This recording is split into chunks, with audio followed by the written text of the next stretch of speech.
আজকের যে নির্বাচন কমিশন আছে, এই নির্বাচন কমিশন জুলাইয়ের ইচ্ছা, সেই ইচ্ছার প্রতিফলনে নির্বাচন কমিশন, আর নির্বাচন কমিশন ইলেকশন করতে চায়। এবার চলেন যে দেখি নির্বাচন কমিশন কিভাবে ইলেকশন করে।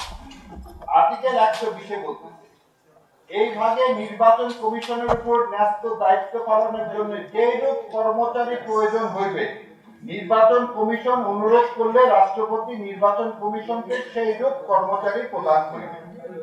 তার মানে আমাদের ইলেকশন কমিশনে কোন নিজস্ব কোন কর্মচারী নাই।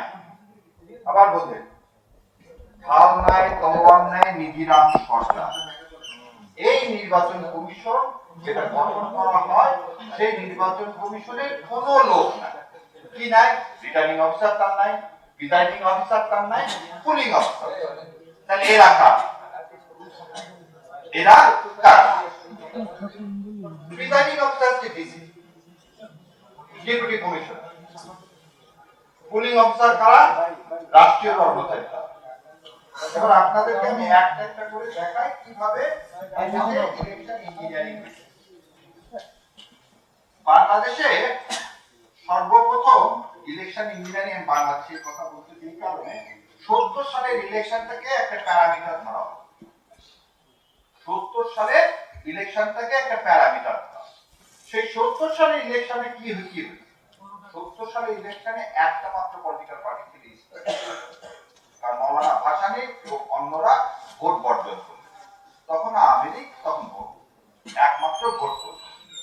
দ্বিতীয় ছিল তখন 80% অ্যাডমিনিস্ট্রেশন, লোকাল অ্যাডমিনিস্ট্রেশন ছিল সব বাঙালি। ইপিআর মানে যে আজকে যে বিডিআর এবং পুলিশ ফোর্স তারাও ছিলেন বাংলাদেশ। সেই জন্য কিন্তু 25 তারিখে ইপিআর এবং এই পুলিশ হেডকোয়ার্টারে কিন্তু পাকিস্তান সেনাবাহিনী আক্রমণ করেছে, কারণ ওখানে ছিল বাঙালি। তাহলে তিনটা জিনিস পাওয়া গেল, অ্যাডমিনিস্ট্রেশন, পুলিশ যদি আপনার সঙ্গে থাকে তাহলে ভোট করাটা খুব সহজ। এবার একটা প্র্যাকটিক্যাল আপনাদের একটা গল্প শুনে। 1988 সালে আমি ক্লাস 6 এর ছাত্র। আমাকে একজন বললো ভোট দিবি, আমি বললাম তো ভোটারই না, না ভোট দিতে পারবি, যদি ফ্রিডম পার্টিতে ভোট দিস তাহলে তুই ভোট দিতে পারবি। নিয়ে গেল, আমি সুন্দর মতো ভোট কেন্দ্রে ঢুকলাম। তখন আমি বলেছি হাফ প্যান্ট পরতাম, ফুল প্যান্ট পরতাম। আমি গেলাম এবং গিয়ে ওখানে কুড়াল মার্কায় ভোট দিলাম। কেন কুড়াল? তখন এসেনশন কিন্তু প্রেসিডেন্ট ইলেকশন করতেছে। তার মানে ওই কেন্দ্রে এরশাদ সাহেবের বিরুদ্ধে কোনো ভোট তখন পর্যন্ত পড়েনি। সেই জন্য বিকাল 4টার থেকে আমাদের মতো ছোট ছোট ছেলেমেয়েকে নিয়ে যে কিছু ভোট তো দেখাতে হবে, অপোজিশনেও পড়ছে, অপোজিশনেও পড়ছে। তাহলে প্রথম জিনিস হচ্ছে একটা ইলেকশন কমিশন যে ইলেকশন করবে তাকে স্বাধীন, নামে স্বাধীন, কারণ এর তো কোনো কর্মচারী নাই। এবার আসেন ইলেকশন কমিশন ডিসিএসপি ছাড়া আর কে কে হয়? স্কুল এবং কলেজের টিচার। এবার আসেন গত 15 বছর, গত 15 বছর যত ডিসিএসপি নিয়োগ হয়েছে, আওয়ামী লীগের বাইরে কাউকে নিয়োগ দেওয়া হয়েছে? সেই লোকগুলোকে দিয়ে আপনি কি এবারে ইলেকশন করাবেন? তাদেরকে বলা হয় টাই হার্ট। ওই পরিবারের মধ্যে একটা জামাত ইসলাম থাকে, তাকে নিয়োগ দেওয়া হয়নি। পরিবারের মধ্যে মামা চাচা খালুও যদি জামাত ইসলামের সমর্থক থাকে, তাকে দেওয়া হয়নি। বিএনপির কোন নেতা আছে, দেওয়া হয়।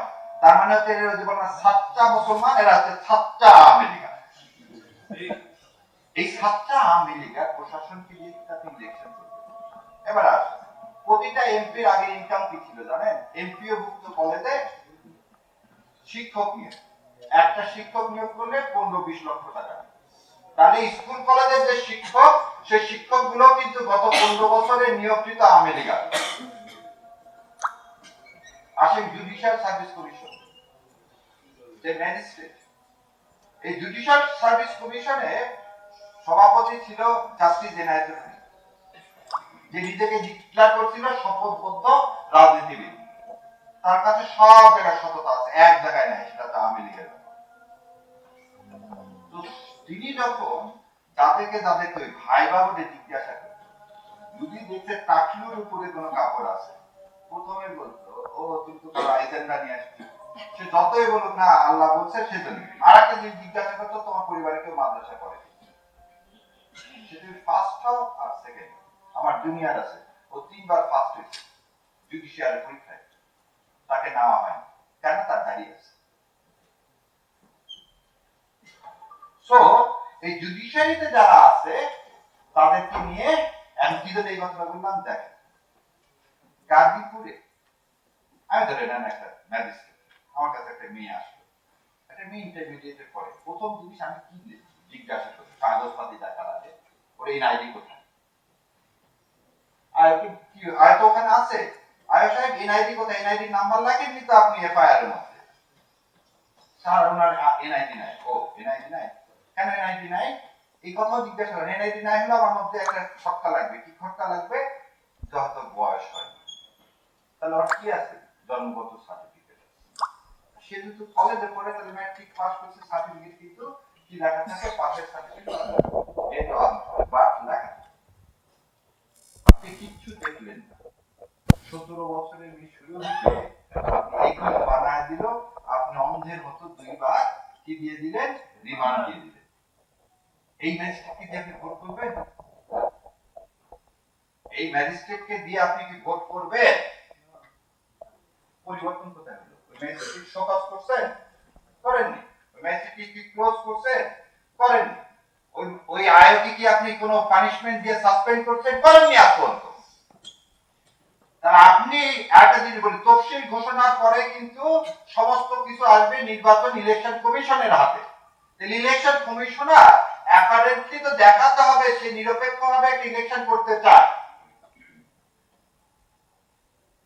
কোথায়? আসেন এবার দ্বিতীয়টা, ইঞ্জিনিয়ারিং কি কি হবে? প্রথম ইঞ্জিনিয়ারিং হয় হচ্ছে আইনের মাধ্যমে। কিসের মাধ্যমে?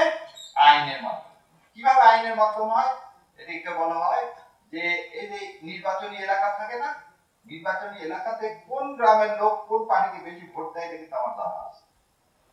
আমি দেখলাম যে পাশের গ্রামে 99% ভোট পড়ে হচ্ছে বিএনপি, আর এই পারে 2টা গ্রাম আছে তাদের 99% ভোট পড়ে জামাতে।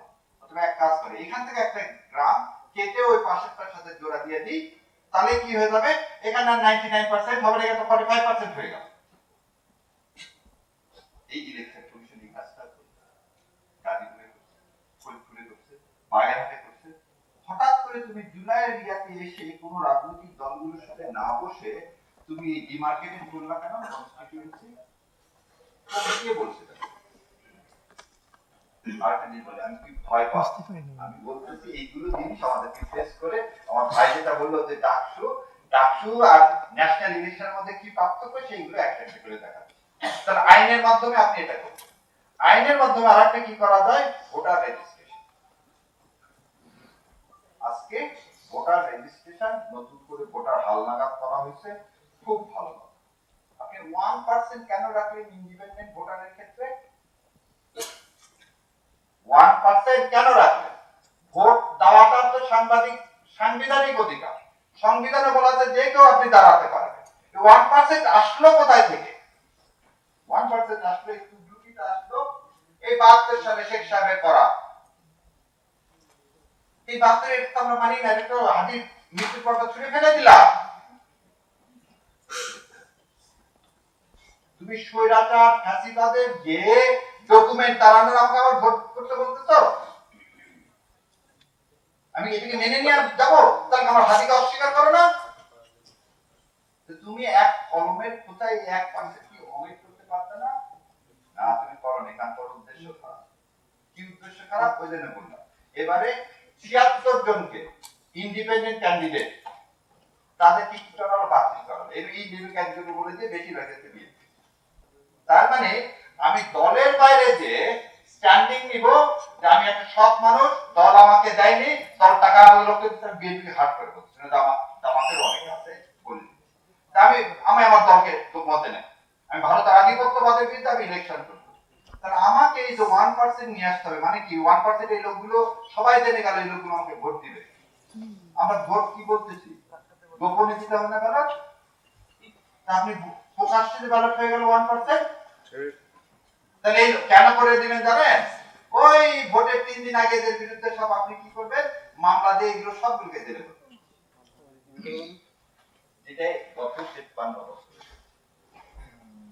এই যে জেলে ভরার কথা বললাম, এটা হচ্ছে কি কিরকম? আপনি বললেন যার যার প্রতীকে তাকে তাকে ইলেকশন করতে হবে। আমি দেখি জোয়ার আসছে ধানের শীষ আর দাড়ি পাল্লা, আর আমার মার্কা রিক্সা তো জিতবে না, আমি আমার দলের সাথে, বড় দলের সাথে যোগ দিয়েছি। আপনি রাজনৈতিক চরিত্র হরণ করলেন আইনের মাধ্যমে। বড় গোয়া ছোট মাছগুলোকে কিনে ফেলে দিচ্ছে। এর নাম তো বহুদলীয় গণতন্ত্র না? আইনের মাধ্যমে কি দেখালাম? 4টা হবে এবং 4টাই এক্সিস্ট, 4টাই এক্সিস্ট। এই 4টাকে মোকাবেলা করে কিন্তু আমাকে এবার ইলেকশন করতে হবে। এবার আসেন অ্যাডমিনিস্ট্রেশন। আগে বলছি যে আমাদের যে এখন প্রশাসন, এগুলো প্রশাসনটা আমি, কারণ গত 18 মাসে এই সরকার কাউকে নিয়োগ দান করেনি, একমাত্র জুডিশিয়ারি ছাড়া। আমাদের জুডিশিয়ারি 80 জনের মতো জাজ নিয়োগ দেওয়া হয়েছে, আলহামদুলিল্লাহ। অন্য কোন জায়গায় আপনি এটা দিলেন না। তার একটা প্রমাণ দেখান। আজকে জারারিয়াটা কি বৈধ হয়ে গেল? সকালবেলা আপিল ফাইল করে জারারটা বৈধ হয়ে গেল, জামাত ইসলামের কক্সবাজারের প্রার্থীটা বৈধ হলো। কি গ্রাউন্ডে জানেন?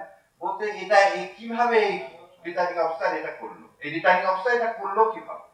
আপনার এক্সপ্লেনেশনটা গ্রহণ করলে তো হয়ে যেত। 1 মিনিটে হিয়ারিং এ বৈধ হয়ে গেল। তার মানে ওখানে যে বসছে শিক্ষাকে এজেন্ডা নিয়ে বসছে, সেই এজেন্ডাটা কি জানেন? আচ্ছা, কে জিতবে বলে মনে হয়? আমি ভাবছি যে জামাত জিতবে, অতএব বিএনপির প্রতি আমি কি করবো, বৈষম্য।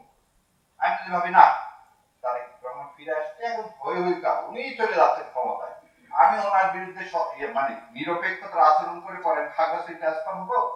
One of the presiding officer আমাকে এই কথা বলছে, ভাই আপনি কি এই কাজ করলেন না? আমার বাচ্চারা সব করে ঢাকায়, ভাই আপনি কি ভাবছেন বিএনপি ক্ষমতায় আসতেছে, আমার তো খাগড়াছড়ি পাঠায়। তার মানে 36শে জুলাইয়ের যে মানসিকতা, আমাদের বিপ্লবের যে মানসিকতা, আমাদের রক্তের যে মানসিকতা, ওনার ট্রান্সফারের কাছে কোনো মূল্য নাই। আপনি মানসিকতা পরিবর্তন করতে পারেনি, এটাকে ধাক্কা দিয়ে ফেলে দেওয়া উচিত ছিল সেদিন। এই ব্যর্থতার জন্য আজকে এই প্রতি মুহূর্তে এখন মানুষের মধ্যে সংশয়, ইলেকশন হবে কি হবে। কালকে 10টা পুলিশ দিবেন, কালকে একটা দিবেন না, তা হবে না, তা হবে না। যদি এটা করেন তাহলে বোঝা যাচ্ছে আপনার নিয়ত কিন্তু পরিষ্কার না। আসে আরেকটা জিনিস হচ্ছে, প্রিজাইডিং অফিসারের হাতে আছে নমিনেশন পেপার বাতিল। সারা দেশে মহা উৎসবের মতো পার্টিকুলার কিছু দলে আর একটা দলের একজনেরও বাতিল করলেন, কি মেসেজ পাওয়া? একটা দলের একটা নমিনেশন আপনি বাতিল করেননি, বাকি সমস্ত দলের করছেন। কেন? আপনি রিটার্নিং অফিসারের একটু সাহস হলো না বলা, আপনি 15 বছর পর দেশে আসলেন, আপনি ওখানে কি ইয়াতে ছিলেন, এক্সপ্লেনেশন চাবেন না আপনি? তার মানে প্রশাসন নিরপেক্ষ না। তাহলে এটা আমি মাথায় ঢুকালাম। তাহলে প্রথমটা ঢুকালাম যে লিগ্যাল ইনস্ট্রুমেন্ট দিয়ে আমাকে বার করা হচ্ছে, আমাকে অ্যাডমিনিস্ট্রেশন দিয়ে পাবো। এবার অ্যাডমিনিস্ট্রেশনে আমি আসার সময় আপনারা দেখছেন আমি একটা লাল ব্যাগ নিয়ে এসেছি। লাল ব্যাগের একটা কাহিনী, লাল ব্যাগের কাহিনীটা হচ্ছে 2008 সালে ইলেকশন কিভাবে হয়েছে সেটা হচ্ছে দুইটা কাপ। ধরে নেন এই কাপটা আপনাদের সবাইকে দেখানো, আপনারা সবাই খুলি না, এটা পাকা পাকা না, এই পাকা। আপনারা সবাই ভোট দিচ্ছেন, ভোট দিয়ে জিনিসটা কি হয়ে গেল, পূরণ হয়ে গেল, এটা পূরণ হয়ে গেল তো। এখন এটা পূরণ হয়ে গেছে, ভোট হয়ে গেছে, আর কি করবে? এটা উনি ধরেন প্রিজাইডিং অফিসার, ওনার রুমে জমা দিলাম, দিয়ে ওনার কাছ থেকে আরেকটা ফাঁকা নিয়ে এসে আপনাদেরকে দেখায় এখানে দিলাম। ওইখানে পুলিশ অফিসারও নাই, পুলিশও নাই। উনি যদি এর মধ্যে এখন 5000 ভোট ঢুকায় কি হবে? এটা কেন বললাম? দেখ, 2001 সালে বিএনপি সিট পাইছিল 193টা, ভোট পাইছিল 2,28,00,000। আর আওয়ামী লীগ সিট পাইছিল 62টা, ভোট পাইছিল 2,23,00,000। আবার শুনেন, বিএনপি ভোট পাইলো কত? 2,28,00,000, সিট পাইলো কত? 193টা। আর আওয়ামী লীগ পাইলো 2,23,00,000, সিট পাইলো কত? 62টা। 5 লাখ ভোটের ব্যবধানে সিটের ব্যবধান কত? ডবলেরও বেশি। 5 লাখ একে 300 আসনে ভাগ দেন। 300 আসনে 5 লাখ যদি ভাগ দেন ভাই, 2000 করে ভোট ওখানে উনি ঢুকায় দিলে কেউ জানবে না। জানবে? আমি তো মুখটা কাপড় দিয়ে বেঁধানো হয় কখন? যখন এটা ডিসি সাহেবের কাছে পাঠানো হয় গণনার পরে। এটা তো আমি গণনার আগে ওনার কাছে দিলাম। কই ইলেকশন কমিশন এটা তো আমরা বারবার চিৎকার করে বলছি। তার যে রুলস করছে সেই রুলসের এটা নাই। এটা এমন একটা ওপেন জায়গায় রাখতে হবে, পুলিশ পাহারায় রাখতে হবে, যাতে ওখানে কেউ আর কাজ করতে না পারে।